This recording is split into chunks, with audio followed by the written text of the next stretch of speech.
ইরানের সঙ্গে যে কোনো কিছু ঘটতে পারে, ট্রাম্পের হুঁশিয়ারি। আসসালামু আলাইকুম, শুনছিলেন সংবাদ শিরোনাম, এবার বিস্তারিত। মধ্যপ্রাচ্য জুড়ে থমথমে পরিস্থিতি বিরাজ করছে। সিরিয়ার আসাদ সরকারের পতনের পর দেশটিতে অন্তত 500 হামলা চালিয়েছেন ইসরায়েলি বাহিনী। আসাদকে ক্ষমতাচ্যুত করার জন্য ইসরায়েল ও যুক্তরাষ্ট্রকে দায়ী করেছেন ইরানের সর্বোচ্চ ধর্মীয় নেতা আয়াতুল্লাহ আলী খামেনি। যুক্তরাষ্ট্রের নবনির্বাচিত প্রেসিডেন্ট ডোনাল্ড ট্রাম্পকে প্রশ্ন করা হয়েছিল যে দ্বিতীয় মেয়াদে ইরানের সঙ্গে যুদ্ধ বেঁধে যেতে পারে কিনা। এর জবাবে ট্রাম্প বলছেন যে কোনো কিছু ঘটতে পারে।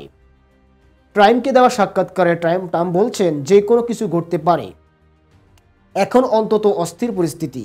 এর আগে ইরানকে কড়া ভাষায় হুঁশিয়ারি বার্তা দিয়েছেন ট্রাম্প। মার্কিন সরকারের তথ্য অনুযায়ী ট্রাম্পকে গুপ্ত হত্যার চেষ্টা চালিয়েছেন ইসরায়েলের ইসলামিক রেভলিউশন গার্ড কর্পস। তবে যুক্তরাষ্ট্রের এই অভিযোগ অস্বীকার করেছেন ইরান। ট্রাম্পের প্রথম মেয়াদে নির্দেশে 2020 সালে ইরানের শীর্ষ মিলিটারি কমান্ডার হাশেম সোলাইমানিকে বিমান হামলা হত্যা করা হয়েছিল।